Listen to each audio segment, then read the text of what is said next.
Throughout this presentation, I'll be analysing the biography of Michael Jordan, The Life by Roland Lazenby. Michael Jordan is selected due to being an idol of mine growing up, loving basketball as a sport, and I just wanted to get to know the behind the scenes of how he achieved what he did and what allowed him to do so. Growing up, Michael Jordan was faced with a lot of adversity and had to constantly fight for the ability to improve, impress, and succeed. Sport delivery systems include the efforts made by local, state, national, and international agencies and bodies to allow people to participate in sport, whether it be via social interaction or at the elite level. However, sport delivery is not limited to those agencies and bodies. From family support, high school coaches, and friends to the NBA level of coaching staff and support staff, there is always a link between the two that enables sport delivery. As will be discussed at length within this presentation, Michael Jordan proceeded to defy the odds and persist with the support of these sport delivery systems to achieve success. This presentation will also go into the details of the types of competition he was involved in, the formats that these, and the level that these existed at. It is important to examine these systems and understand their values. Sport development is currently and very widely regarded as being concerned with creating pathways for people to progress in sport from learning early foundation skills to achieving the highest level of excellence. These systems provide the necessary framework along with sports continuum in order for people to participate in sport at their desired level. Without these systems, sport would cease to be organised and unable to be maintained. Sport delivery systems are the key to allowing people to not only participate as an athlete, but also as a support or administrative staff, for example, as a coach or as an agent. There would be no feasible way without these systems for people to progress and improve within their chosen sport, and people would find it difficult to initially get involved.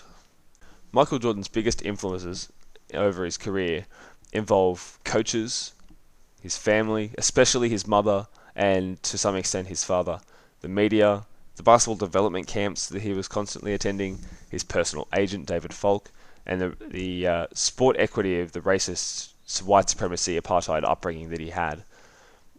The most important of these is his family. Without his mother and father's support, it was almost impossible for Michael to have the drive and the determination. Whilst he had 90% of that drive and determination himself, there were many points in time where he wanted to give up, and his mum and his dad really hammered home that he had something special, and they knew he wanted to succeed and really just encouraged that at all times.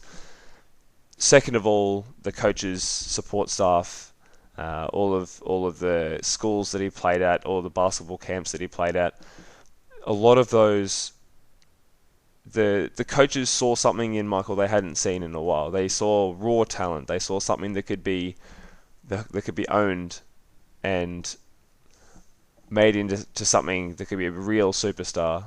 The likes of Pop Herring, Dick Nair, David Falk, all of these people really wanted to see him succeed, and with the support of these people, scouts, the media really got a hold of Michael once he hit school.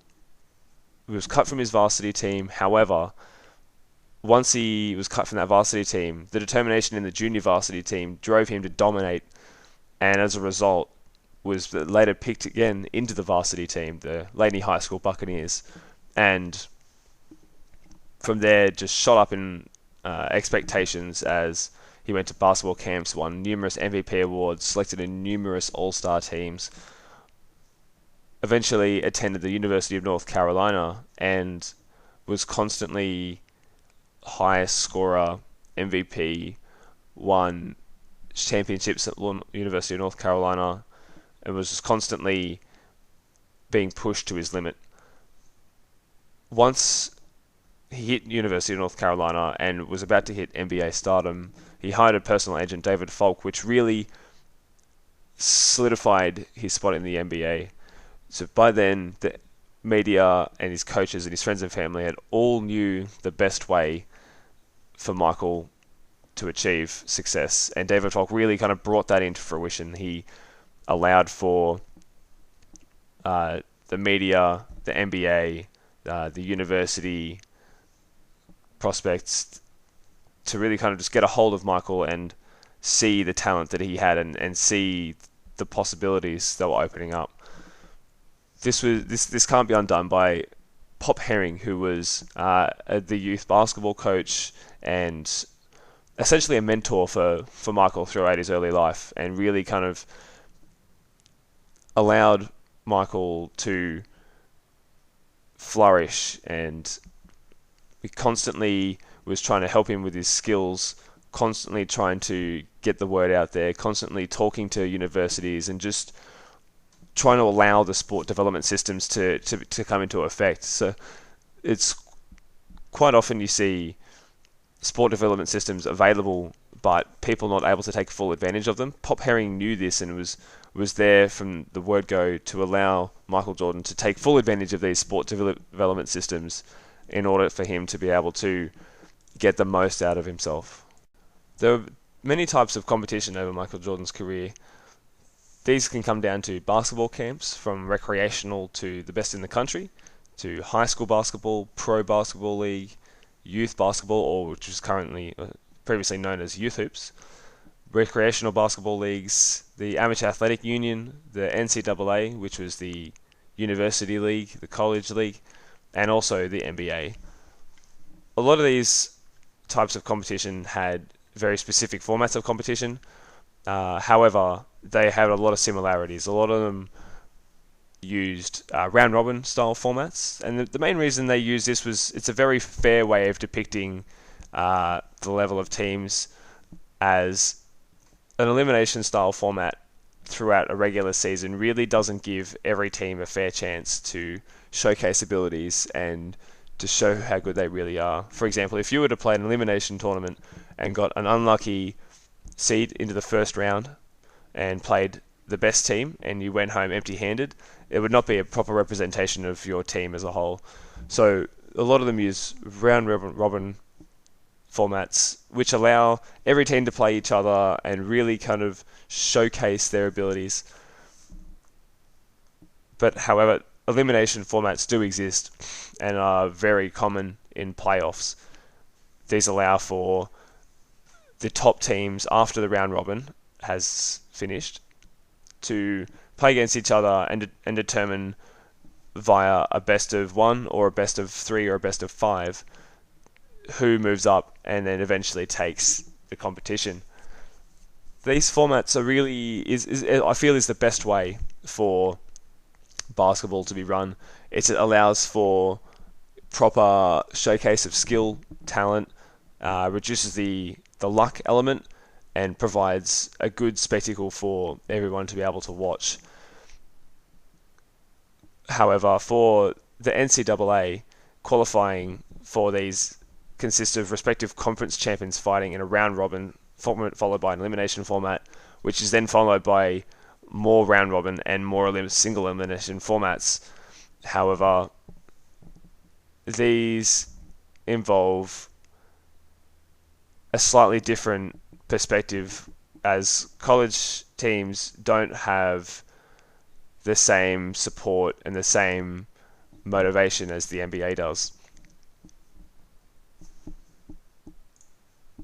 Some of Michael Jordan's all-time major sporting achievements really can't be limited to a top 10. However, to name a few, we can go with the All-Star team in Recreation Basketball League. This was one of the very important early stage achievements for Michael Jordan, amongst being selected in high school teams. He was really, at this point, able to showcase what his talent was and how he was able to prove to others that he was the best. He was named in the ACC's first team and an AP All-American team. This was at a young age throughout high school, and really was able to push his case for being selected in university teams and later on, of course, the NBA. Following this, Michael Jordan was involved as a two-time MVP at the All-Star camp of Howard Garfinkel's 5-star. When Michael Jordan first appeared in these camps, he was scared, he was nervous, he wasn't sure how he would go, and he was really just afraid to showcase what he had. And after winning two-time MVP in those, it really cemented to himself his playing ability, and after this, he was selected to play in a US team at the Pan American Games in Caracas, Venezuela, and won gold. And his first taste of international success, after having wanted to achieve international success as a kid, was very, whilst not the most successful, it was definitely one of the most memorable. And this allowed him to push on as an NBA prospect. The best major sporting achievements in Michael Jordan's life really come after he was selected into the NBA with third pick in the draft of 1984 by the Chicago Bulls. Once selected, he was selected to play in the Team USA in Olympic basketball and won gold. In the same year, he was signed to a 7-year, $6 million deal by the Chicago Bulls and just flourished from there. He became a 6-time NBA champion between 1991 and 93, and then again 96 to 98. However, prior to this, he'd already been selected as the 10-time All-NBA first team, starting in 1987 to 93, and then 96 to 98 again. However, this wasn't all. He was selected 14 times as an All-Star, with 3-time All-Star MVP in 98, 96, and 98. In my opinion, I believe that the author has sufficiently touched on every possible development pathway and development route, especially seeing as Michael Jordan's path to stardom was very tough and required a lot of support from many different agencies, organizations, family, friends, and all of that. And to be able to capture all of that and showcase it was really well done. Not only did he talk in depth about all the development pathways from his switch from baseball to basketball at a young age, to his grit and determination through high school, to his basketball camps leading up to his eventual NBA draft, he's mentioned behind the scenes including the motivation of family, friends, and youth basketball coaches. Not only did he discuss all sport development options, he discussed the sport equity concept as well a little bit through his journey into Michael Jordan's early life, including racism and struggles in society, and fitting in, and discusses its impact on his ability to develop as a player. I always considered sport delivery systems as well to be based purely off organisational and agency assistance. However, as shown in this biography, he's discovered that sport delivery involves a much broader range. For example, Michael Jordan had to fight through racial adversity, parental doubts, especially from his father, and had to really kind of motivate himself through help of not just support staff from coaches, but people surrounding him as well.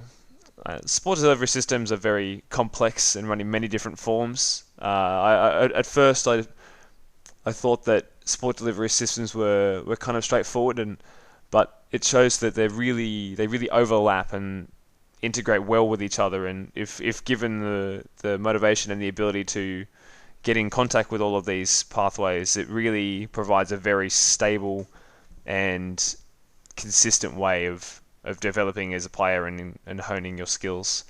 And these systems are very much that, if given the dedication and the talent and the grit, then you'll be able to progress in the sport. To conclude, we've discussed many types and formats of competition at all different levels, and the sport development continuum is very much in line with the biography and the life that Lazenby has depicted for Michael Jordan. Whilst he's talked about sport development, he also talks about sport equity as well. This is very important in sport development. You've got to be able to allow for everyone to participate in order for these sport development systems to work. Within basketball in the United States for Michael Jordan, sport development was very complex, but ultimately successful and very rewarding. He had a lot of help and a lot of assistance through these sport development systems that allowed him to fully take advantage of his talent and grit and determination and